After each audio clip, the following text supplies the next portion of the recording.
اللہ نے فرمایا کہ دنیا میں 3 قسم کے لوگ ہیں. دنیا میں جو مذہب ہیں وہ کتنی قسم کے ہیں؟ 3. یعنی اسلام کے اگینسٹ جو ہیں. ایک تو ہیں یہودی، اور ایک ہیں عیسائی، اور ایک ہیں اہل کتاب کے علاوہ جتنے بھی مذاہب ہیں ان کو اسلام ایک ہی کیٹیگری میں رکھتا ہے. یہود و نصارہ الگ ٹائپ کے ہیں، اور یہود اور نصارہ کے علاوہ جو ہیں وہ الگ ٹائپ کے ہیں. قرآن کہتا ہے کہ ان میں اسلام دشمنی میں سب سے زیادہ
ہماری آسمانی کتابوں میں لکھا ہے. جنت کے بارے میں وہی کچھ ہے جو قرآن میں لکھا ہوا ہے.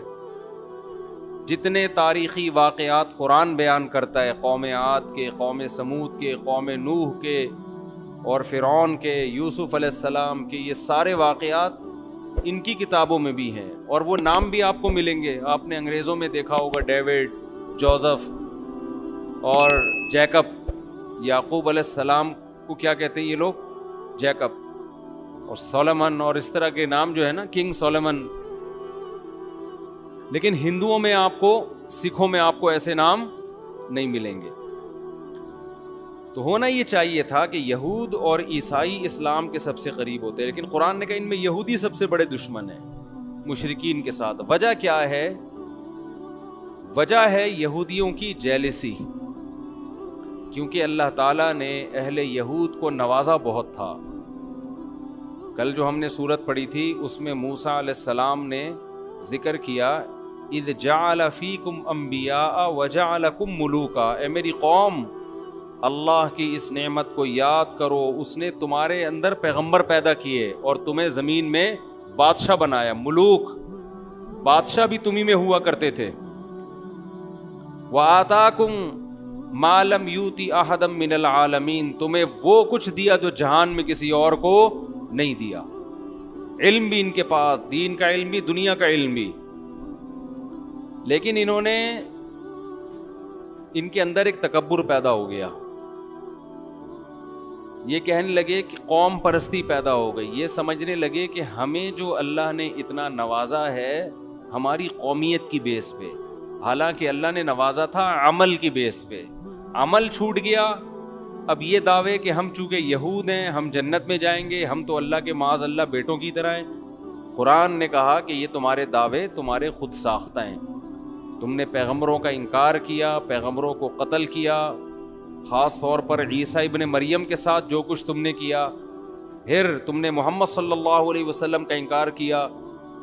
تو یہ اس خوش فہمی میں مت رہو کہ اللہ تمہارے ساتھ اب وہی معاملہ کرے گا جو پہلے کیا کرتا تھا.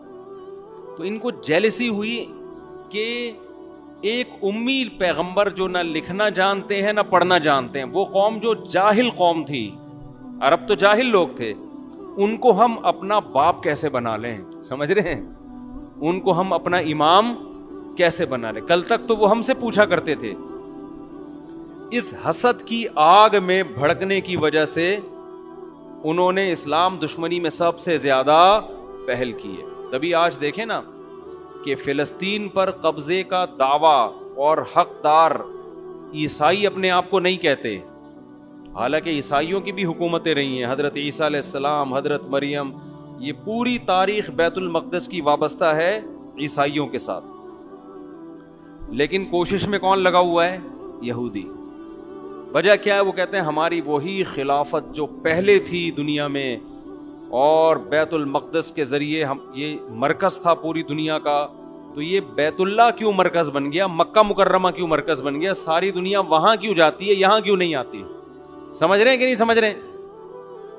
تو یہ جیلسی، حسد جس کا نتیجہ یہ نکلا کہ وہ اسلام دشمنی میں سب سے آگے بڑھ گئے.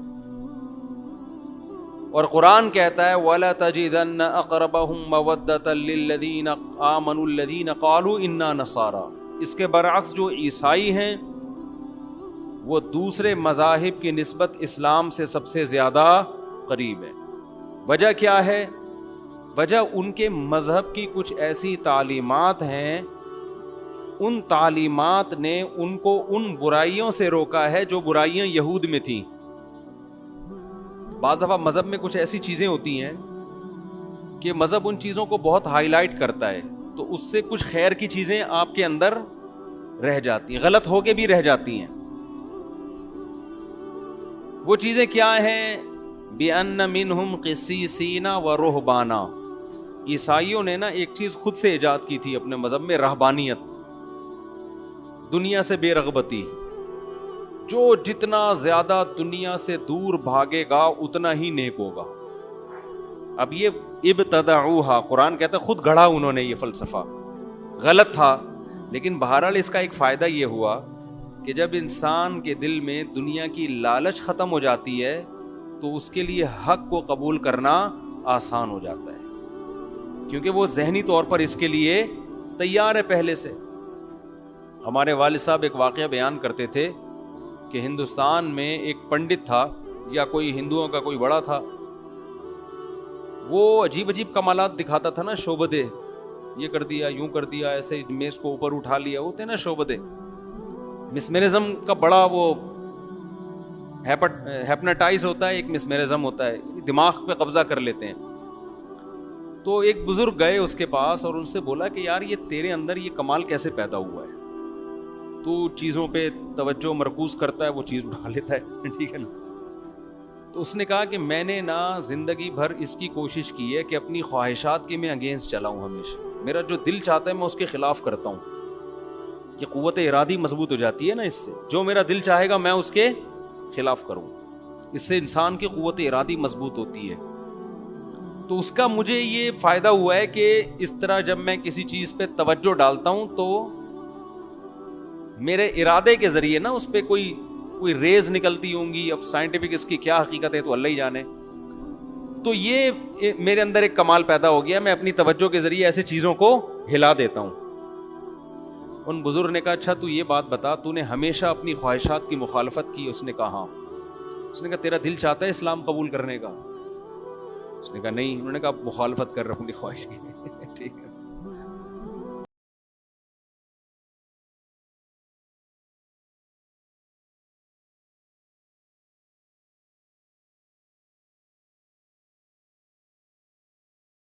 خواہشات کے خلاف چلتے ہیں تو جہاں اس کے نقصانات ہوتے ہیں وہاں ایک کوالٹی بھی تو پیدا ہوتی ہے نا.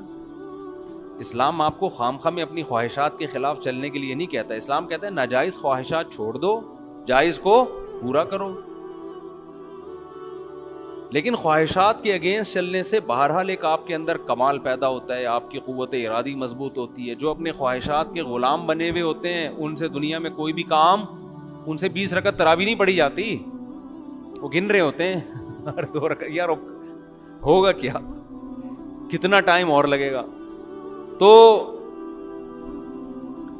عیسائیوں میں کیا کمال تھا کہ رہبانیت. تو قرآن کہتا ہے اس رہبانیت کی وجہ سے ان کے دل نرم. عیسائیوں کی بھی اسلام سے بڑی بڑی دشمنیاں ہوئی ہیں، بڑی بڑی لڑائیاں ہوئی ہیں، لیکن ایک من حیث القوم، ایک قومی سطح پہ قرآن بیان کر رہا ہے کہ دوسری قوموں کے نسبت یہ مذہب اسلام کے زیادہ قریب ہے. ایک وجہ تو یہ. دوسری وجہ یہ بھی قریب ہونے کی کہ عیسائی حضرت عیسیٰ سے پہلے کے تمام پیغمبروں پر ایمان رکھتے ہیں، صرف ایک نبی کا انکار کرتے ہیں، محمد صلی اللہ علیہ وسلم. اور یہودی حضرت عیسیٰ کے بھی منکر اور نبی کے بھی منکر. تو ان کا جرم عیسائیوں سے زیادہ ہے، تو اس لیے بھی وہ حق کے زیادہ قریب ہیں عیسائی جو. اور آج پوری اچھا جو مکاریاں چالاکیاں یہودیوں نے کی ہیں وہ عیسائیوں میں نہیں ہیں، وہ عیسائیوں میں نہیں ہیں۔ ہٹلر نے عیسائیوں کو نہیں زیادہ چھیڑا تھا، وہ تو خود بھی عیسائی تھا، اس نے دشمنی کس سے کی تھی؟ یہودیوں سے۔ اس کا یہ نظریہ تھا کہ یہ فساد کی جڑ ہے۔ پھر کہتے ہیں اس نے کچھ یہودی چھوڑ دیے، اس لیے چھوڑ دیے کہ دوبارہ یہ فساد کریں گے تو لوگ پھر مجھے کہیں گے اس نے صحیح کیا تھا۔ یہ اس کی رائے تھی، میں نہیں کہہ رہا یہ، ٹھیک ہے نا، میں نہیں کہہ رہا یہ، وہ جانے، آپ جانے، ہٹلر جانے۔ تو عیسائی، اچھا سارے یہودی بھی ایک جیسے نہیں ہوتے، یہ خوب سمجھ لیں۔ ہم نے بعض یہودی دیکھے ہیں، سنے بھی ہیں ان کے بارے میں، وہ بھی اسلام کو بہت سے مقام پہ سپورٹ کرتے ہیں۔ سب کو ایک ہی لاٹھی سے کبھی بھی نہیں ہانکنا چاہیے۔ ہانگ کانگ میں وہاں کے مفتی اعظم سے میری ملاقات ہوئی، انہوں نے کہا کہ یہاں ہمیں یہودی سپورٹ کرتے ہیں، ہم یہودیوں کو سپورٹ کرتے ہیں، کیونکہ آسمانی مذاہب ہے نا، تو یہاں پر یہودی مسلمانوں کا ساتھ دیتے ہیں، واللہ عالم۔ تو ہر جگہ سب ایک جیسے نہیں ہوتے۔ تو آپ کو کوئی یہودی نظر آیا تو آپ نے فوراً قرآن کی آیت پڑھ کے اس کا سر ڈنڈے سے کوٹ دیا کہ اسلام، ضروری نہیں ہے کہ وہ بھی اسلام دشمن ہو۔ بلکہ آپ کو میں کمال کی بات بتاؤں کہ اس جب لندن کی یہ جو یو کے ہے، یونائٹڈ کنگڈم، اس کی اسمبلی میں یہودیوں نے یہ آواز اٹھائی تھی کہ ہمیں ایک الگ ریاست چاہیے اسرائیل کے نام پہ، تو اس کی سب سے پہلے مخالفت جس نے کی تھی وہ یہودی تھا، اور اس نے اس بیس پر مخالفت کی تھی کہ ہماری 1300 سال ہو گئے مسلمانوں سے اب تک کوئی جنگ نہیں ہوئی ہے، وہ جو نبی کے دور میں ہوئی تھی اس کے بعد سے جنگیں ہماری نہیں ہوئی ہیں، تو ہم خام میں مسلمان جیسی اتنی بڑی قوم سے کیوں پنگا لے بھائی، ہم بلا وجہ ایک نیا شوشہ چھوڑ دیں، ہم اب تک ہماری مسلمانوں سے کوئی جنگ نہیں ہوئی ہے۔ اور حقیقت ہے خلافت عثمانیہ نے یہودیوں کو سپورٹ کیا تھا، بچایا تھا بہت سے۔ ترکی آپ جائیں نا، ہسٹری پڑھیں تو آپ کو پتا چلے گا بہت سے یہودیوں کی پناہ گاہ تھی یہ ترکی، مسلمان ان کو پناہ دیتے تھے، ان کی جانوں کی حفاظت کی، کیونکہ یہ ان سے کوئی پنگا پھڈا چل نہیں رہا تھا مسلمانوں کا۔ لیکن بہرحال احادیث میں ہے کہ آخری جو مسلمانوں کی سب سے بڑی جنگ ہوگی وہ کس سے ہوگی؟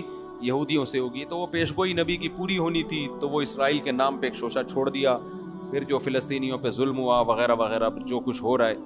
تو میں یہ عرض کر رہا تھا کہ عیسائیوں میں دوسری کوالٹی کیا ہے کہ یہ تمام پیغمبروں پر ایمان رکھتے ہیں، ان میں وہ چالاکیاں نہیں تھی جو کس میں تھی؟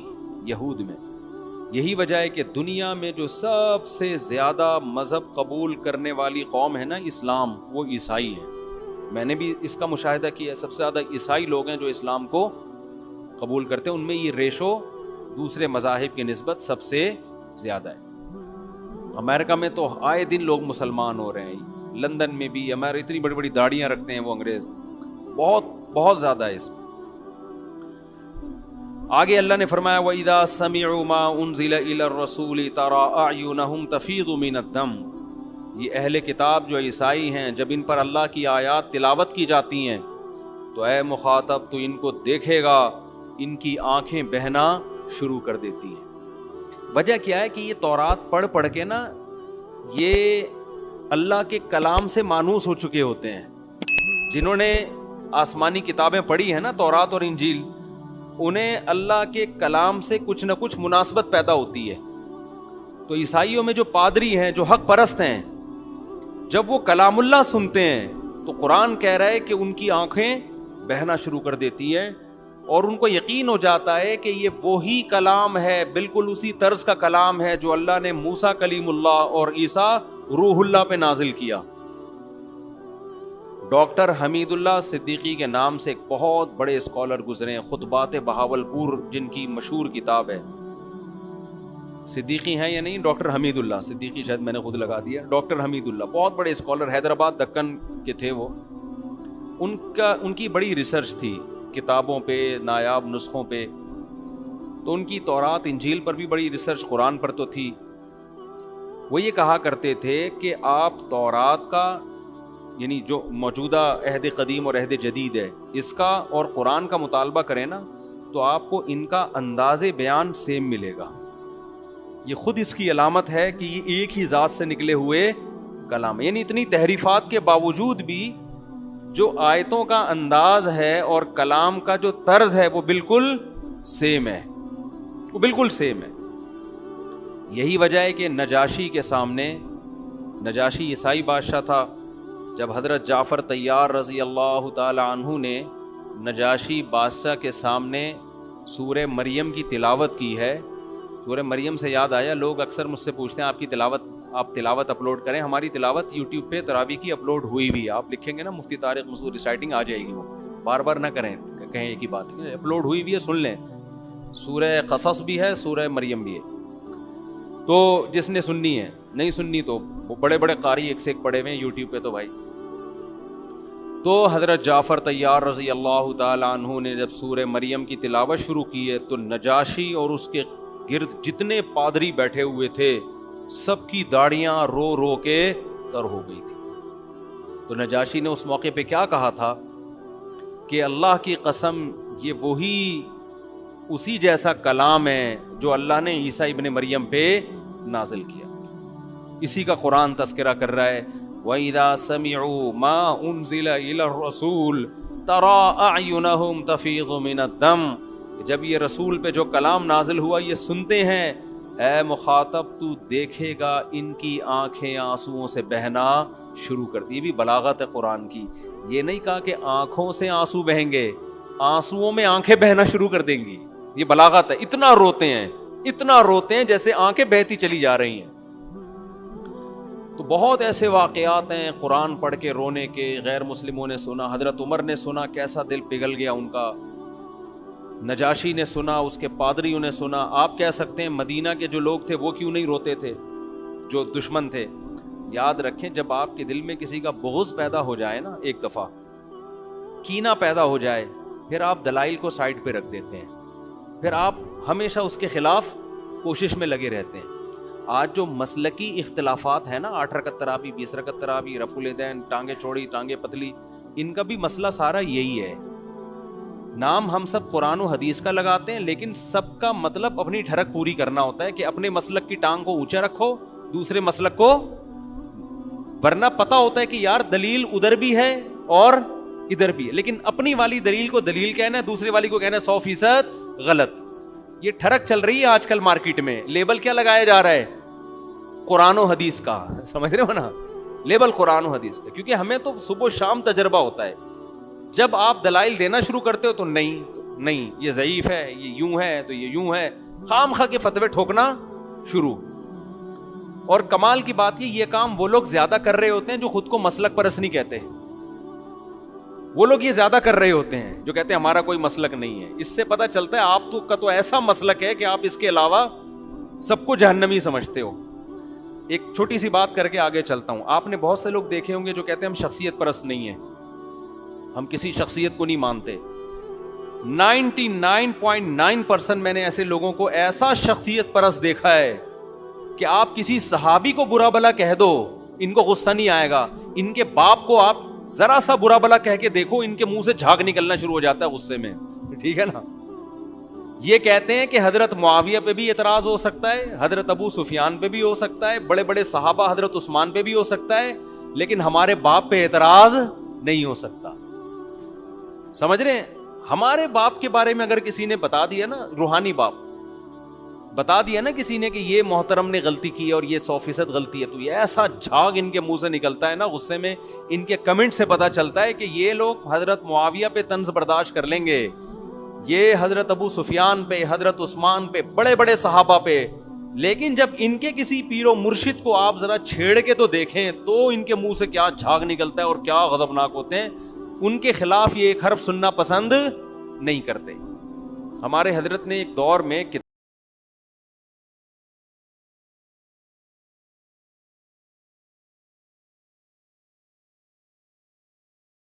پہ اعتراض کر رہے ہیں تو انہوں نے کہا تنقید سے بالا ذات صرف پیغمبر کی ہے، پیغمبر کے علاوہ ہر ایک پر تنقید ہو سکتی ہے. یہ اصول پیش کیا. تو ہمارے حضرت نے ان کی کتابوں سے ان پہ تنقیدیں شروع کر دی نا، تو ان کے ماتحتوں کو اتنا غصہ آیا، اتنی بوچھاڑ، اور یہ ایسے ہیں تو یہ یوں ہیں تو یہ یوں ہیں. انہوں نے فرمایا کہ تم عجیب لوگ ہو، صحابہ کو تو تم تنقید سے بالا تر نہیں سمجھتے، لیکن جب تمہارے پیر و مرشد، تمہارے امیر پر تنقید کی جاتی ہے تو بجائے ٹھنڈے دل آرام سے سن کے تمیز سے اس کا جواب دو، ایسا نہیں کرتے, ایک دم جھاگ اگلنا شروع. یہ آج کل مارکیٹ میں چل رہا ہے. جماعت المسلمین والے ایک ریٹائر ہو کے یہاں پر آ گئے نا, جماعت المسلمین بہت گھومے تھے وہ, پھر انہوں نے چھوڑ دیا جماعت المسلمین کو. میں نے کہا کیوں چھوڑا؟ کہہ رہے ہیں یار یہ ہر وقت امام ابو حنیفہ کے خلاف بولتے ہیں کہ اندھی تقلید اندھی تقلید, لیکن کہتے ہیں آپ لوگ امام ابو حنیفہ کی ایسی تقلید نہیں کرتے جیسے یہ جماعت کے امیر کی تقلید کرتے ہیں جماعت المسلمین. کہہ رہے ہیں یہ صرف ہوائی باتیں ہوتی ہیں, یہ آپ لوگوں سے بڑے مقلد ہیں. یہ لوگ لیبل لگاتے ہیں کیونکہ ان کے خلاف جب کوئی حدیث پیش کی جائے نا, دلیل پیش کی جائے تو یہ نہیں سنتے. تو یہ آج کل مارکیٹ میں چل رہا ہے. اس لیے میں آپ کو ایک بات بتا رہا ہوں, یہ تجربوں کے بعد ہے کہ چاروں اماموں کو فالو کرو آپ, کیونکہ پوری امت نے ان کو فالو کیا. ان کی ریسرچ, ان کی تحقیق 1200-1300 سال سے پوری دنیا میں فالو کی گئی ہے. یہ 2-4 لوگوں کی انڈیا پاکستان بنگلہ دیش کی بات نہیں ہے, پوری دنیا میں جب سے یہ فقہ مرتب ہوئے ہیں انہی چاروں کو فالو کیا جا رہا ہے. ان سے اگر ہٹو گے تو قرآن و حدیث کے نام پہ ایسے بے لگام ہوگے نا, آپ اس کو قرآن و حدیث سمجھ رہے ہوگے لیکن وہ آپ کی خواہشات ہوں گی یا آپ کا اپنا ٹیکنیکل فالٹ ہوگا جو حدیث سمجھنے میں آپ نے غلطی کی ہوگی. تو امت ایسے ہی اتنی بڑی چیز پہ جمع تھوڑی ہو گئی ہے. اگر ہم شخصیت پرست ہوتے تو ہم آپ کو صرف امام ابو حنیفہ کی دعوت دے رہے ہوتے. ہم تو کہتے ہیں بڑے بڑے فقہاء ہیں جن کا نصاب مرتب ہو چکا ہے, جن کی کتابیں مرتب ہو چکی ہیں, صدیوں سے یہ دنیا میں نافذ ہیں, انہی میں سے کسی ایک کو فالو کر لو بس. اگر ہٹو گے نا, آج کے اسکالرز کے پیچھے جاؤ گے تو تمہیں اللہ کے راستے سے ہٹا دیں گے. لیبل بہت اچھے اچھے لگے ہوئے ہوں گے اور تم ان کو قرآن و حدیث اس لیے سمجھو گے کہ تمہارے پاس خود قرآن و حدیث کا علم نہیں ہے, اس لیے کم علمی کی وجہ سے آپ سمجھ رہے ہوگے یہ دلیل سے بات کر رہا ہے. سمجھتے ہوگے نہیں سمجھتے. خیر, تو اللہ نے کیا فرمایا, اذا سمعوا ما انزل الی الرسول. قرآن سن کے رونا جو ہے نا, یہ ہمیشہ سے اہل اسلام کی بھی عادت رہی ہے, جو غیر مسلم سنا کرتے تھے ان کی بھی. میں جب ملیشیا میں تھا تو ہم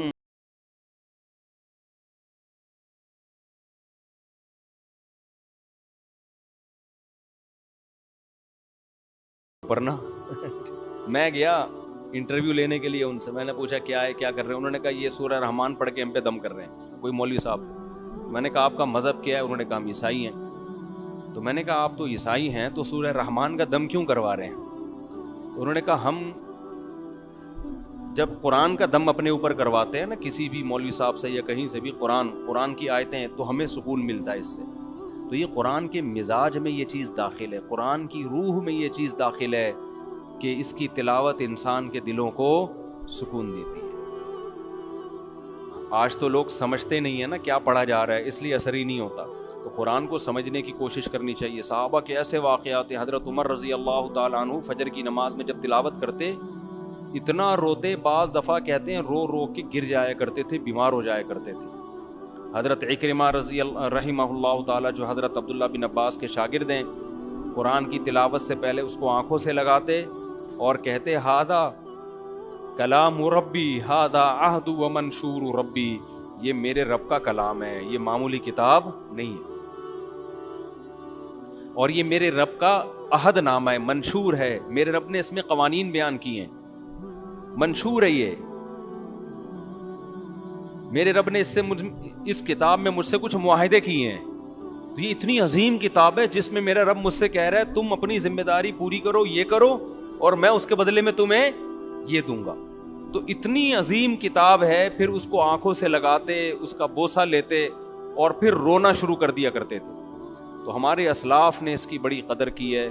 آج ہمارے گھروں سے قرآن نکل گیا ہے, بچوں کو سکھانا بھی چھوڑ دیا ہے. سیکھ جاتے ہیں مدرسوں میں, کہیں اسکولوں میں, تو تلاوت ہی نہیں کرتے, پورے سال قرآن بند رہتا ہے.